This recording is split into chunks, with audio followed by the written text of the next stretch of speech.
والصلاة والسلام على إمام الأنبياء والمرسلين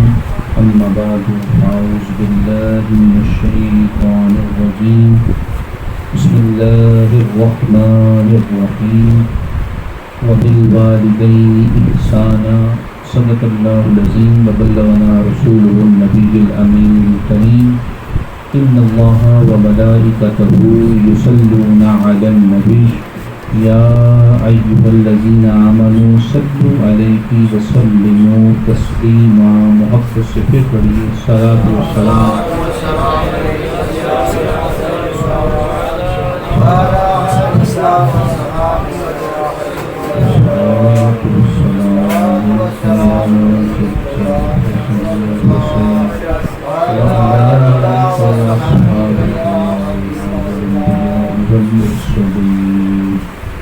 معزز و مکرم سامعین محترم، جیسا کہ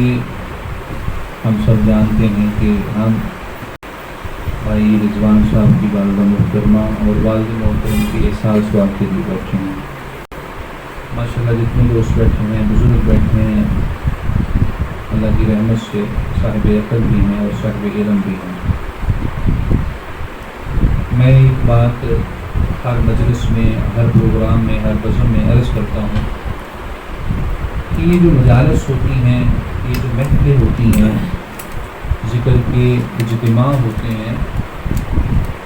یہ چھوٹے چھوٹے انسٹیٹیوٹس ہیں، چھوٹے چھوٹے کالجز ہیں، چھوٹے چھوٹے یونیورسٹیز ہیں، اسکول سسٹم ہے، اکیڈمی سسٹم ہے۔ ہمیں چاہیے کہ ہم یہ جو چند لمحے اپنے کسی بہن بھائی کے سال ثواب کے لیے نکالتے ہیں، فقط اس لیے نہیں، اس نیت کے ساتھ نہیں کہ آئے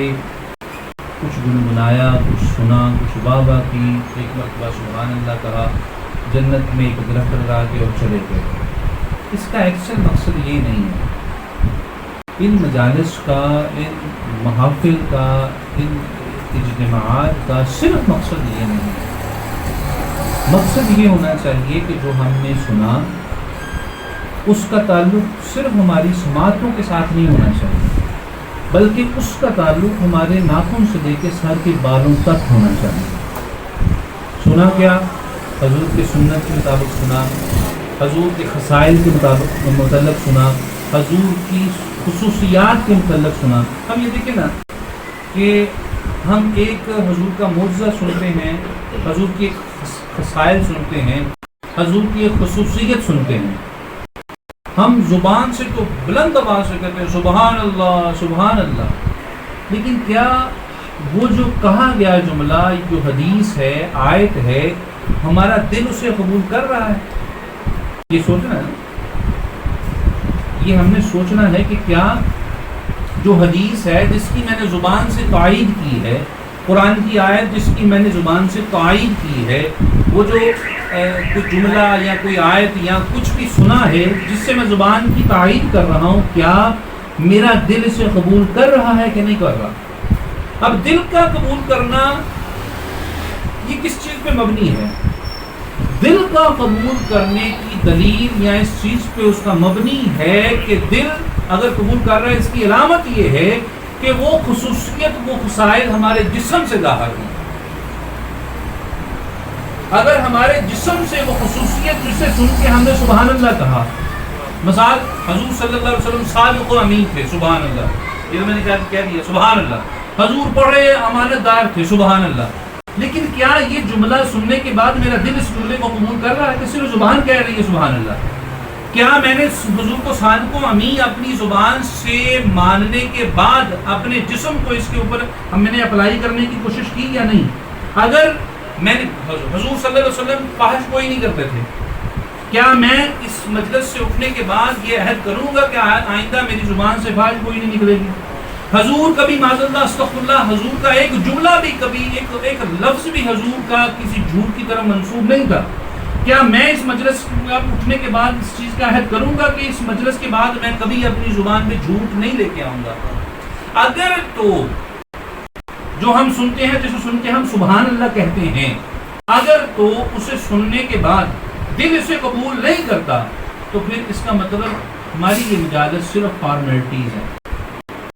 معذرت کے ساتھ شاید کسی کو گراں گزرے، اگر ہم ان چیزوں کو اپنے جسم کے اوپر اس کا اپلیمنٹ نہیں کرتے، اس کو ہم اس حضور صلی اللہ علیہ وسلم کے اعمال کو فالو نہیں کرتے، تو اس کا مطلب یہ ہے کہ یہ جو ہمارا بیٹھنا ہے، ہم صرف ایک اپنے گھر والے، اپنے عزیز رشتہ دار دوست کا منہ رکھنے کے لیے آتے ہیں۔ ہمیں حضور کے ذکر سے کوئی غرض نہیں، ہمیں حضور کی احادیث سے کوئی غرض نہیں، ہمیں معاذ اللہ قرآن سے کوئی غرض نہیں۔ اس کی زندہ مثال، چونکہ میں اس فیلڈ سے میرا بھی تعلق ہے، اس کے علاوہ میری ایک اور فیلڈ ہے، مکتب کے حساب سے میں بیٹھتا ہوں۔ ہم لوگ اب یہ دیکھیں، سال بعد ختم آیا، بہت اچھی بات ہے، اولاد کا حق ہے، نیک اور صالح اولاد کا حق ہے کہ ماں باپ کے بعد نیک اعمال کرے، ختم شیخ دلائے، ان کے لیے جتنا بھی ہو سکے، یہ حق ہے۔ لیکن یہاں یہ بھی دیکھنے میں آیا ہے کہ ساری زندگی ماں باپ ایک سیب کو ترستے چلے جاتے ہیں کہ ہمارا بیٹا ہمیں کچھ فروٹ پیش کرے، ماں باپ نئے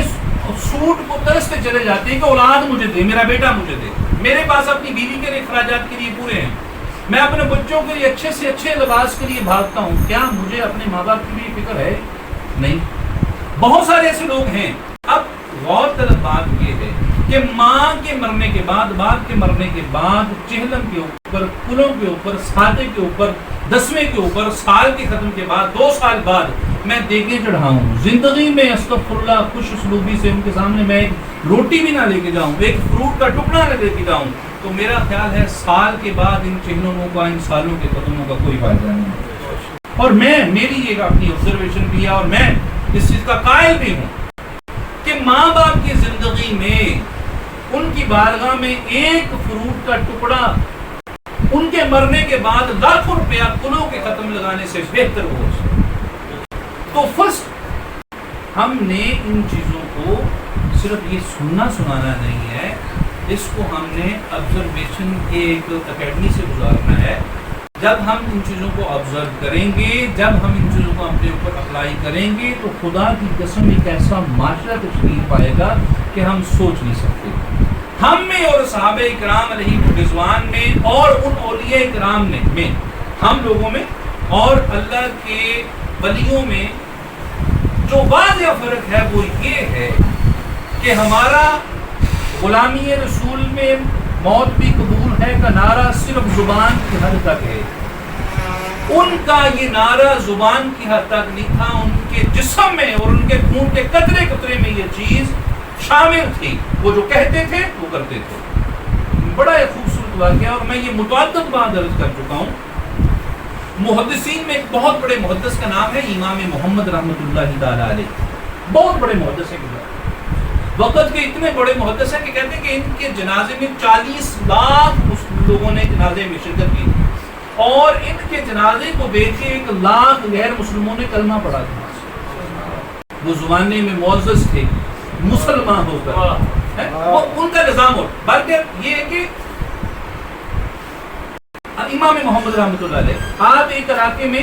تدریس کے سلسلے میں گئے، حدیث مبارکہ کے سلسلے میں گئے۔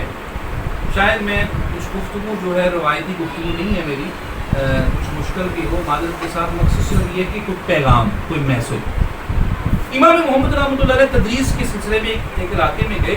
تو آپ رحمۃ اللہ تعالیٰ علیہ نے اس علاقے اس درس میں صبح درس دیا، اور درس دینے کے بعد آپ بازار کے لیے نکلے، ہاتھ میں ٹوکری ہے اور کچھ سبزی کچھ فروٹ خریدنے کے لیے نکلے، تو امام محمد رحمۃ اللہ علیہ بازار سے گزر رہے ہیں، اور ایک عیسائی کی دکان ہے، وہ عیسائی دکان سے نکلا، چہرے پہ نظر پڑی، بڑا خوش ہوا، اسے بڑی تسکین ملی، آپ سودا صرف خریدا، واپس چلے گئے۔ دوسرے دن وہی ٹائم، اور وہ دکاندار پہلے سے باہر کہ کل اس وقت وہ بابا آئے تھے، آج پھر آئیں گے،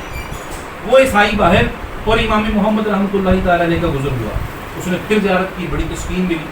اب اب تیسرا دن امام محمد رحمۃ اللہ تعالیٰ علیہ اس جگہ سے گزرنے لگے، وہ عیسائی دکان سے نکلا اور آگے ہاتھ آگے باندھ دیے اور عرض کرنے لگا کہ حضور اپنا کام بعد میں کیجیے گا، پہلے مجھے کلمہ پڑھا کے مسلمان کر دیجیے، اپنا کام بعد میں، پہلے مجھے مسلمان فرما دیجیے۔ آپ نے امام محمد رحمۃ اللہ علیہ نے اسے دارہ اسلام میں داخل کیا، کلمہ پڑھایا، شہادت دی۔ اب پہلا سوال جو امام محمد رحمۃ اللہ تعالیٰ علیہ نے کیا، آپ نے فرمایا کہ اے نو مسلم، اے مسلمان ہونے والے، تجھ سے ایک سوال ہے۔ اس نے عرض کی حضور فرمائیے۔ آپ نے پوچھا کہ میں نے تمہیں کوئی تبلیغ نہیں کی، کوئی دعوت اسلام نہیں دی، کوئی اپنے نبی کے معجزات نہیں سنائے، کوئی قرآن کی ترغیب نہیں سنائی، پھر وجہ کیا بنی کہ تو بن بنائے اور میری دعوت کے بغیر ہی دارہ اسلام میں داخل ہو گیا؟ اس نے کہا حضور میں آج 3 دن ہو گئے ہیں آپ یہاں سے گزر رہے ہیں، میں 3 دن سے آپ کو دیکھ رہا ہوں، آپ کے چہرے کی طرف دیکھ رہا ہوں، 3 دن سے آپ کے جسم کا، آپ کے معاملات کا تجزیہ کر رہا ہوں کہ آپ اس بازار سے گزر رہے ہیں، آپ کے پاس سے فاحشہ عورتیں گزر رہی ہیں، برے لباس والی عورتیں گزر رہی ہیں، لیکن آپ کی نظریں جھکی ہوئی ہیں۔ میں 3 دن سے گزر رہا ہوں، ہر غریب کو سلام کرتے ہیں، ہر امیر کو سلام کرتے ہیں، کوئی سلام کہتا ہے تو مسکرا کے جواب دیتے ہیں۔ میں 3 دن سے سوچ رہا ہوں جس امت کا چھوٹا محمد ایسا ہے اس امت کا بڑا محمد کیسا ہے؟ امام محمد رحمۃ اللہ تعالیٰ علیہ۔ سو دوستان محترم، سب سے امپورٹنٹ چیز یہ ہے، یہ جو مجالس، یہ جو ذکر کی مجلسیں ہیں، اس میں صرف اللہ سبحان اللہ بلغ العلا بکمالہ، صرف یہ ہم نے سننا نہیں ہے، بلکہ ان جملوں کو، ان چیزوں کو اپنے جسم کے اوپر اپلائی کرنا ہے، اور ان مجالس کا مقصد یہ تھا۔ لیکن آج ہمارا معاملہ روایتی ہو گیا، میں آیا ہوں، مولوی صاحب آئے ہیں، پیر صاحب آئے ہیں، فقیر صاحب آئے ہیں، درویش صاحب آئے ہیں، مقررہ ایک جملے ہیں وہ آپ کی نظر کیے، آپ نے مقررہ انداز میں سبحان اللہ ماشاء اللہ کہا، لیکن یہاں نکلنے کے بعد نہ مجھے پتا میں نے کیا کہا، نہ آپ کو پتا آپ نے کیا سنا۔ یہ ہمارا ایک معاشرتی نظام بن چکا، حصہ بن چکا ہے اس چیز کا۔ سو سب سے امپورٹنٹ یہ ہے کہ ہم جب بھی کسی مدرسے میں جائیں تو کوشش یہ کریں کہ وہاں جو کہا گیا ہے اس کو صرف سنیں نہیں، بلکہ اس کا تجزیہ کریں۔ اور صحابہ کرام علیہم الرضوان، آپ روایات پڑھ کے دیکھیں، جب وہ حضور کی بارگاہ میں بیٹھتے تھے تو حضور سرور کونین علیہ الصلوۃ والسلام کے جسم اطہر کے ہر حصے کو تجزیہ فرماتے تھے، اور پھر جو عمل حضور فرماتے تھے صحابہ کرام علیہم الرضوان اس کے اوپر عمل پیدا ہوتے تھے۔ حضرت عمر بن الخطاب رضی اللہ تعالیٰ عنہ کی ذات اقدس، آپ خلیفہ دوم، اور بڑی شان ہے سیدنا عمر فاروق رضی اللہ تعالیٰ عنہ، آپ رضی اللہ تعالیٰ عنہ ایک میدان سے گزرے، آپ صحابہ کرام فرماتے ہیں جو ساتھ تھے، فرماتے ہیں کہ جھاڑیاں تھیں اور جھاڑیاں لٹک رہی تھیں، اگر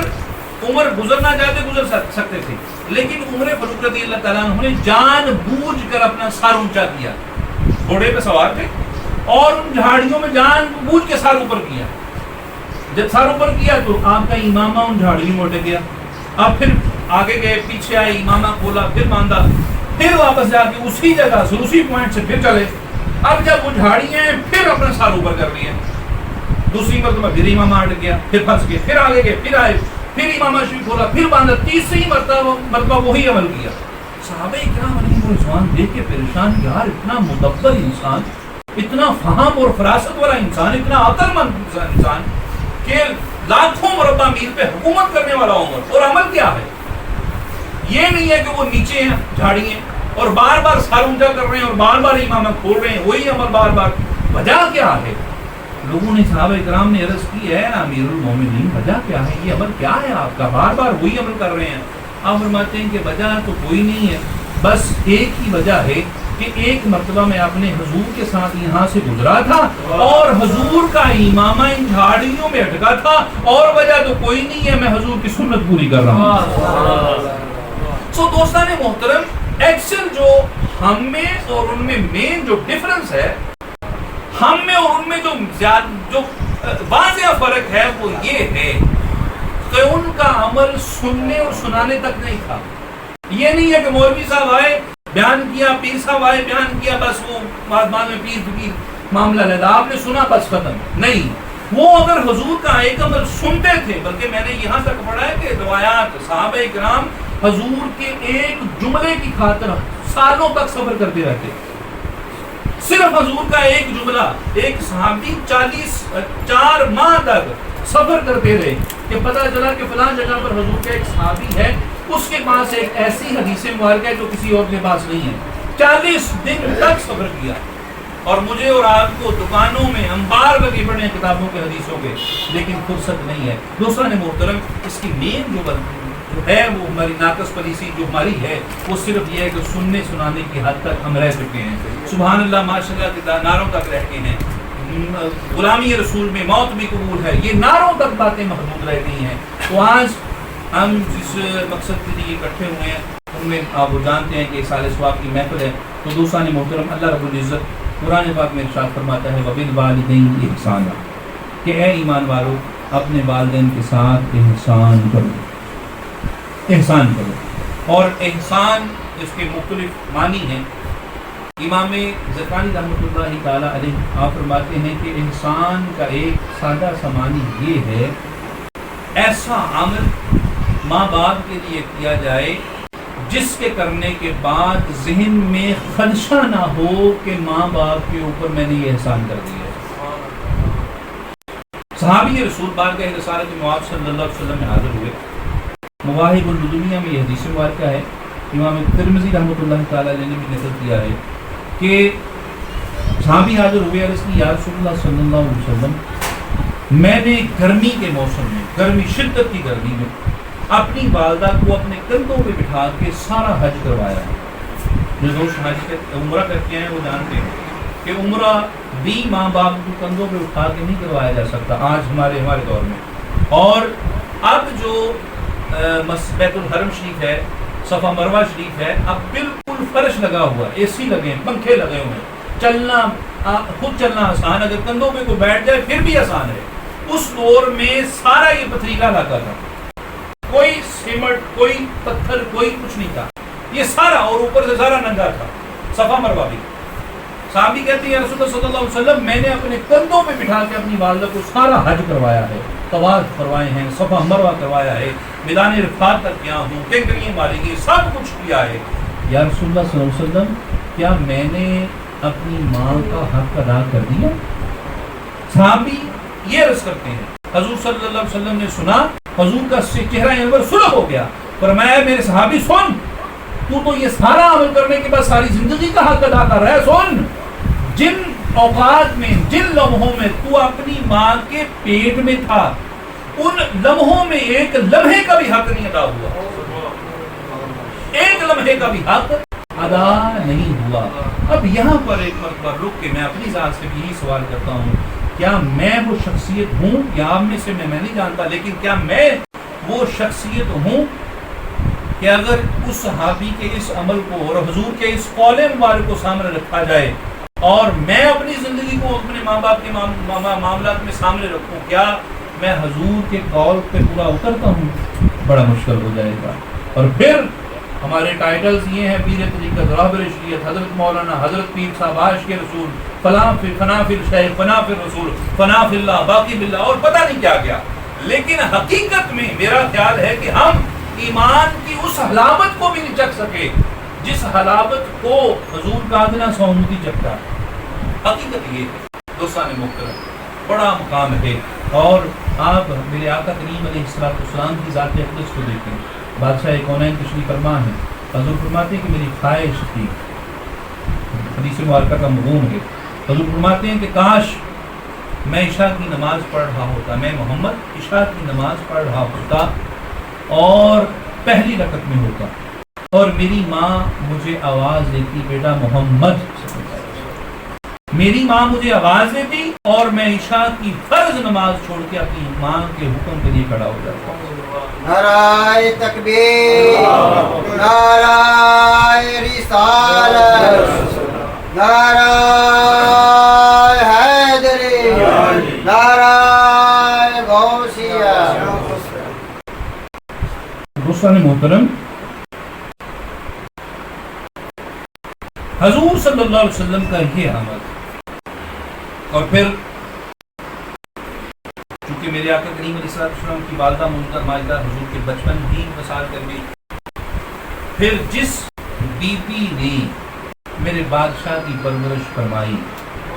اس بیٹی کا نام ہے فاطمہ بنت اسعد سلام اللہ علیہ تعالی. حضرت فاطمہ بنت اسعد ساری زندگی حضرت رسالت مواب حضرت فاطمہ بنت اسعد کا اس طرح ادب فرماتے تھے گویا کہ جیسے اپنی حقیقی ماں کا ادب فرمایا.